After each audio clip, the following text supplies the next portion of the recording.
sudah plus sertifikasi, insya Allah semuanya sudah sejahtera. Karena sudah sejahtera, mestinya mengajarnya semangat. Kata kok mboten.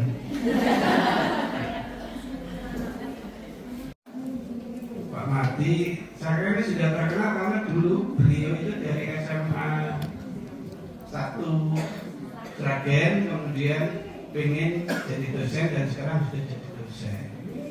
Dan karirnya cepat Bapak Ibu, ini sekarang Kaprodi S2 Pendidikan Bahasa Inggris. Saya dulu yang mendirikan karena saya kan sudah tua sehingga nggak boleh lagi. Jadi sekarang sudah dimiliki oleh Pak Mati. Kemudian yang sebelah kanan saya ini senior saya, 2 tahun di atas saya. CPNS calon pensiun ya. Kalau yang Bu Endang dan Pak Hasan itu, kalau nggak salah dulu saya pernah mengajar ya, kalau tidak salah. Nah sekarang pun pada tua nih. Bapak Ibu, karena waktunya terbatas, nanti hari ini kita tidak semuanya menyampaikan materi, supaya lebih fokus gitu ya, dan supaya lebih deep. Bapak Ibu masih bisa deep. Kita sih saya ketemu itu serawat ya.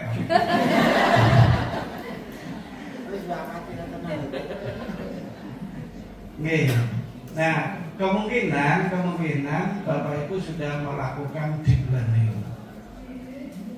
Kemungkinan Bapak Ibu sudah pernah kenal PyChem ya? Singkatan dari pembelajaran aktif, inovatif, kreatif, dan menyenangkan. Nah, deep learning itu juga pembelajaran dengan berkesadaran, bermakna, yang terakhir juga menyenangkan. Benar nggak Pak Mati? Nah, intinya di situ. Bapak Ibu ngajar bisa. Enggak, artinya gitu loh. Kalau tidak ingin ketemu bahasa Inggris, minimal kangen dengan gurunya. Gitu loh. Nah, kalau Bapak Ibu kebetulan dikaruniai fisik yang bagus, wajah yang student interested in our way of teaching. Bapak Ibu cara mengajarnya menarik nih.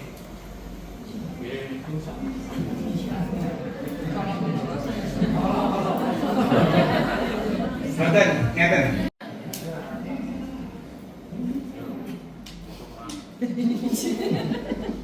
Banek pada baik terus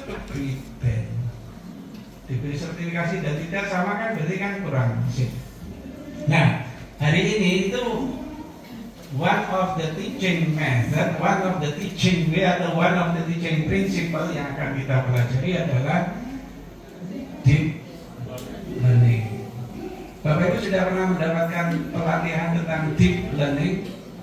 Assalamualaikum warahmatullahi wabarakatuh. Bagaimana kabarnya Bapak Ibu? Alhamdulillah. Selamat bertemu kembali ya. Kira-kira setahun yang lalu atau 6 bulan yang lalu saya juga di ruangan ini dalam rangka promosi Bang Edison. Hari ini nanti saya juga akan promosi lagi barangkali. Subhanahu wa ta'ala, Tuhan yang Maha Kuasa, karena pada kesempatan yang baik ini kita masih bisa bertemu dalam keadaan sehat dan penuh dengan motivasi untuk berdiskusi terkait dengan deep learning. Bapak Ibu, pagi hari ini, dan insya Allah kegiatan ini nanti kami sediakan sertifikat untuk Bapak Ibu semuanya. Dan link untuk bisa download sertifikat sudah saya kirimkan ke beliau Pak Giarno. Nanti barangkali kalau penjaringan sudah menyetor waktu yang lalu. Nah, muara dari pembelajaran itu nanti adalah students learning outcome. Yes, student learning outcome. Bapak Ibu, learning outcome itu apa ya kira-kira? Apa kira-kira Bapak Ibu? Hasil belajar. Baik. Nah, tetapi untuk sampai pada hasil belajar yang kita inginkan, mestinya prosesnya harus benar dulu. Oke, Bapak Ibu. Jadi kita akan berbicara tentang proses bagaimana nanti juga sekaligus pada bagaimana mengevaluasinya. Oke, baik Bapak Ibu. Jadi nanti pada pertemuan ini mudah-mudahan selesai. Ada beberapa hal yang akan kita diskusikan. Yang pertama adalah pengertian pembelajaran mendalam itu sendiri, deep learning. What is it? Gitu ya. Karena kalau kita fondasinya kita belum dapat, maka bagaimana merencanakan, bagaimana mengevaluasi dan sebagainya, tentunya juga belum tentu pas. Gitu ya. Baik. Kemudian yang kedua adalah prinsip pembelajaran mendalam. Ada prinsip, nanti juga ada pengalaman belajar. Nah, dua hal ini nanti harus ada dalam rencana pembelajaran atau perencanaan pembelajaran yang Bapak Ibu akan sampaikan. Ya, kalau dulu kurikulum yang sebenarnya kurikulumnya masih sama ya. Istilah yang dulu itu adalah modul ajar. Modul ajar. Tampaknya itu sekarang sudah tidak populer lagi. Karena menterinya ganti. Kemarin saya perencanaan pembelajaran. Kalau namanya sudah beda, tentunya di dalamnya juga ada sedikit perbedaan. Nah, perbedaannya apa? Nah, itulah yang akan kita diskusikan pada hari ini. Gitu ya. Baik, yang kemudian nanti kita juga akan diskusikan tentang kerangka pembelajaran mendalam. Kerangka pembelajaran mendalam. Bapak Ibu, ketika kita mau merencanakan pembelajaran menteri kok rane beda nih karena yang dulu ya barangkali ya kurang inovatif. Begitu ya. Baik, nah muaranya nanti dan true false atau benar salah. Nah, itu kira-kira masuk pada off, for atau ini kita ada pretest dulu. Kira-kira kalau dengan assessmentnya itu atau tesnya dalam bentuk multiple choice atau pilihan ganda, matching type test atau menjodohkan, kemudian NC dan juga true false, itu berarti dari tiga kok ini ya, berarti gini, tiga tadi. Sebenarnya Bapak Ibu, salah satu ciri khas unik on the uniqueness of deep learning itu adalah ini, memuliakan. Ya, ini adalah karakteristik unik dari deep learning itu, memuliakan. Bapak Ibu, kita interaktif deh. Kira-kira yang dimaksud memuliakan itu menurut pemahaman Bapak Ibu seperti apa? Oke, silakan kalau ada yang ingin berpendapat. Nanti ada hadiahnya. Oke, monggo Bapak Ibu. Apa yang dimaksud dengan memuliakan? Pada kurikulum yang lama itu prinsip teknologi memuliakan itu kurang diperhatikan. Ya, karena sifatnya adalah selalu searah. Bapak Ibu guru yang mengajar itu dianggap orang yang palingnya tesnya saja sama, materi pelajarannya sama, prosesnya sama, produknya sama. Berarti itu belum differentiated instruction. Apa itu differentiated instruction? Pembelajaran berdiferensiasi. Pembelajaran berdiferensiasi. Kalau semuanya masih sama, berarti kita masih menganggap siswa kita itu sama. Padahal pasti berbeda atau mungkin berbeda. Pasti berbeda. Oke, Bapak Ibu, siswa kita di kelas itu kalau kita buatkan grafik ya, itu pasti lengkungnya seperti ini. normal, berdistribusi normal, kayak bel itu loh, kayak gerta itu. Artinya siswa yang paling pintar atau sangat pintar di kelas itu pasti jumlahnya sedikit. Siswa yang mohon maaf kurang pintar, ampun bodoh loh nih, itu menyakitkan. Itu jumlahnya juga sedikit. Yang paling banyak adalah tengah-tengah. Oke, nah kita sebenarnya dalam tuntutan kurikulum saat ini yang berlaku, kita harus memperhatikan perbedaan siswa. Oke, yang membuat proses pembelajaran beda itu kira-kira salah satunya apa? Pretest. Itu caranya untuk mengidentifikasi itu. Kenapa? Pemisahan itu nanti teknisnya. Kenapa kira-kira? Yang membuat prosesnya itu beda kenapa? Media pembelajarannya, oke. Apalagi? Metode pembelajarannya, oke. Apalagi? Saya bingungnya ya itu. Ya bingungnya itu. Oke. Berarti jawabnya apa?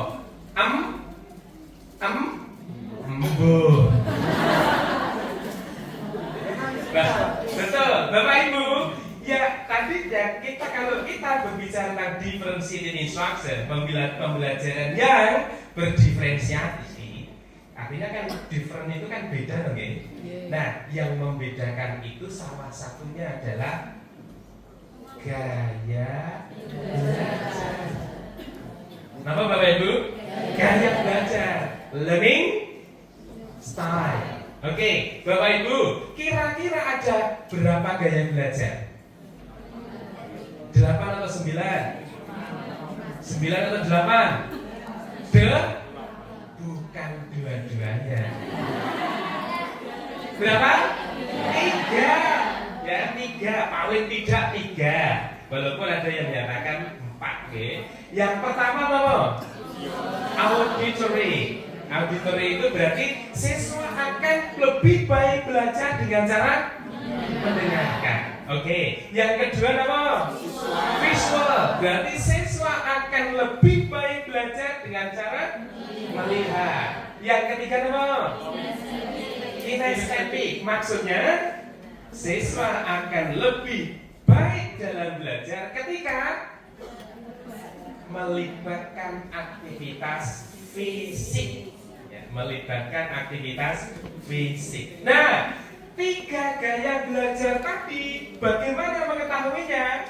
Salah satunya dengan melakukan diagnostic assessment atau assessment awal. Ingat Bapak Ibu, assessment awal itu ada berapa macam? Berapa macam? Berapa? 2 orang wis ngene kok. Oke, 2. Yang pertama adalah diagnostik non kognitif. Satunya pasti kognitif. Gitu loh.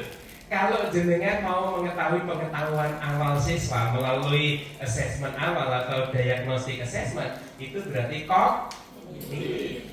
Jenengan mau mengajar rekonteks. Kira-kira anak-anak ini sudah paham tentang pasien atau belum sih? Dengan bertanya. Nah itu berarti assessment awal yang sifatnya mengukur kognitif atau students prior knowledge atau skema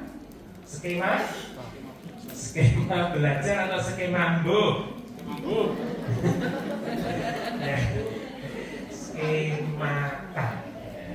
skemata itu ya sama dengan prior knowledge, sama dengan pengetahuan awal.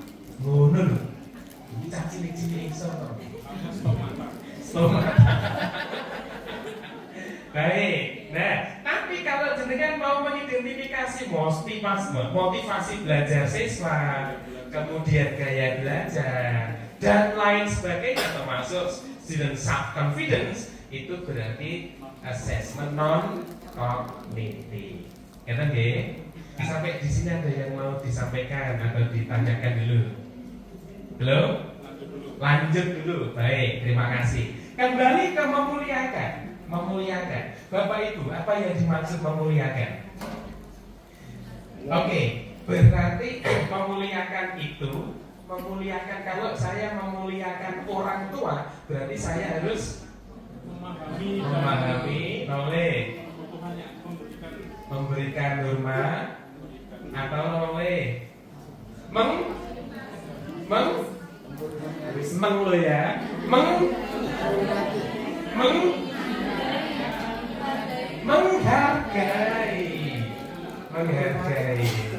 lo bisa, mengkis gitu.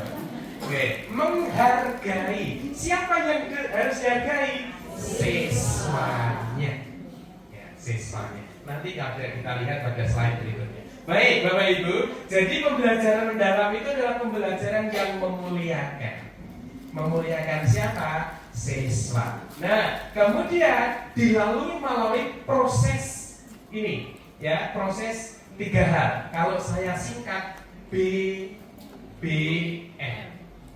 Jadi BBM itu nanti menjadi prinsip dari pembelajaran mendalam. BBM itu apa? Berkesadaran, mindful. Yang kedua, bermakna, meaningful. Yang ketiga, menggembirakan atau joyful. Nah, pembelajaran yang panjenengan desain dan laksanakan harus melibatkan 3 prinsip ini. Tidak boleh tidak.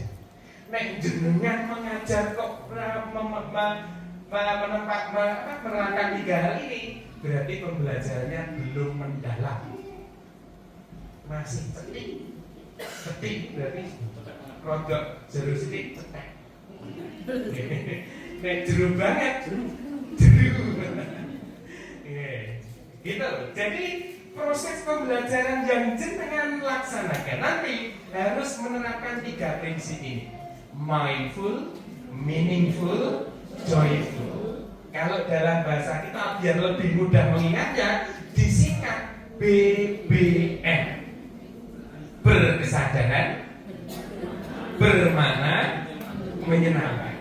Nah, itu semuanya nanti dilalui melalui olah pikir, olah hati, olah rasa, dan olahraga. Bahasa Inggris perlu tidak menerapkan prinsip olahraga? Perlu. Jenengan nek muridnya di dalam kelas wis bosen ngantuk ngangok. Perlu ice breathing. Ice breathing itu bagian dari olahraga betul? Iya, bisa jadi. Gitu, Bapak Ibu. Baik, sampai di sini ada komentar dulu. Kok masih komentar ya? Berarti jos kabeh. Ya, jos saking jose meneng. Oke, baik, Bapak Ibu. Ya, selanjutnya ini diagram yang mungkin untuk memudahkan kita. Pembelajaran mendalam itu memuliakan tadi. Memuliakan itu maksudnya bagaimana? Menghargai dan menghormati. Tuh. Menghargai maksudnya apa? Di dalam kelas kita tidak mungkin siswanya homogin. Ya, tidak mungkin siswanya homogin. Kalau ada yang mau menyanggah, monggo. Nanti kita diskusi lagi, ya. Contohnya begini, apakah semua siswa dalam kelas ketika masuk itu motivasinya sama? Tidak. Berarti heterogen juga. Apakah siswa di kelas yang duduk di kelas itu adalah belajar semuanya? Tidak. Belum tentu. Nah, itu berarti sudah tidak homogen. Oke. Apakah gaya belajarnya sama? Tidak. Nah, itu berarti perbedaan harus dihargai. Dulu kalau waktu saya masih SMP, SD, guru itu menganggap semuanya sama. Kamu kalau tidak melaksanakan apa yang saya perintahkan, tutup. Masih ingat Bapak Ibu yang seusia saya loh ya? Yang muda-muda itu nggak mungkin. Tutup nanti gurunya bermalam di kantor polisi. Oke. Ya, dulu. Baik, Bapak Ibu. Jadi ini kalau kita buat diagram, sebenarnya ketika kita merencanakan pembelajaran mendalam, deep learning, itu diagramnya seperti ini. Jadi pembelajaran mendalam itu akan menerapkan Berapa prinsip? 3. Prinsipnya tadi apa? Oke. Kalau kita singkat BPE, ya BPE. Yang dilaksanakan melalui olah pikir, olah hati, olah rasa, olahraga. Kemudian nanti tujuan akhirnya adalah mewujudkan 8 DPL. Bagus? Nah, kemudian pembelajaran mendalam itu nanti akan muaranya adalah apa? DPL. Apa DPL? Dimensi. Oke, profil lulusan. Kalau di perguruan tinggi namanya CPL. Ya, CPL. CPL itu apa? Capaian pembelajaran lulusan. Itu harus kalau di perguruan tinggi dirumuskan masing-masing prodi, ya, nggak boleh sama. Bahasa Inggris UMS dengan bahasa Inggris UNS pasti beda. Nek jenengan sak Indonesia sama. Tur digekne wis kurang apa. Karingan nganggo. Kalau kayak kami di kampus itu harus membuat. Nah, itulah nanti yang menunjukkan keunggulan prodi masing-masing kampus. Jenengan sudah dibuatkan. Yaitu apa? 8. Mulai dari keimanan dan ketakwaan terhadap Tuhan Yang Maha Esa. Kalau profil pelajar Pancasila itu adalah iman, takwa, dan berakhlak mulia. Dirubah sidik. Nek podo, ya berarti menerima podo. Nah, kemudian dulu ada gotong royong gitu. Sekarang dikembalikan menjadi kolaborasi.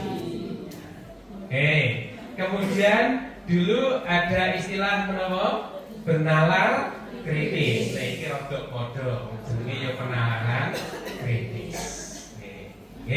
Jadi ini adalah 8 profil yang harus dicapai. 8 profil lulusan yang harus dicapai melalui proses pembelajaran.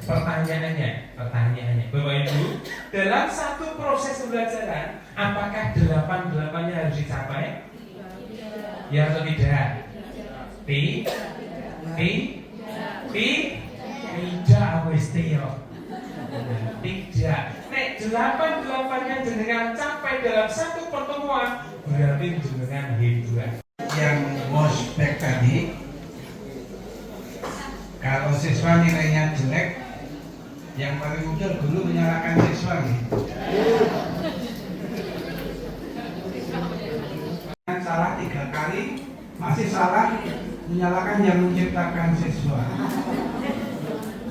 Nih, coba refleksi sebentar. Mengapa Pak Marti sudah menunjukkan tulisan juga masih menggunakan LCD ini dan LCD ini? Untuk perjelas. Kalau LCD ini, mengapa sudah pakai tulisan? Ya, masa nggak minta kakak sebentar?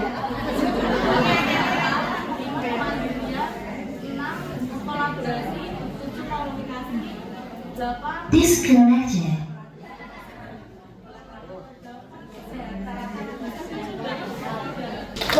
Ini mahasiswa pendidikan bahasa Inggris. Itu nggih. Jadi sederhana jenengan SMP terus harus speech secara impromptu ya barangkali masih susah. Kok gurunya belum tentu. Yang saya itu. Saya kira begitu. Terima kasih atas perhatian dan kerjasamanya, dan mohon maaf jika ada hal-hal yang kurang berkenan. Sampai ketemu lagi di acara yang akan datang. Mudah-mudahan kita bisa bersua kembali dalam acara yang lebih menantang dan lebih menarik lagi. Terima kasih. Setelah ini saya kembalikan ke Pak Giatno dan kita akhiri. Assalamualaikum warahmatullahi wabarakatuh.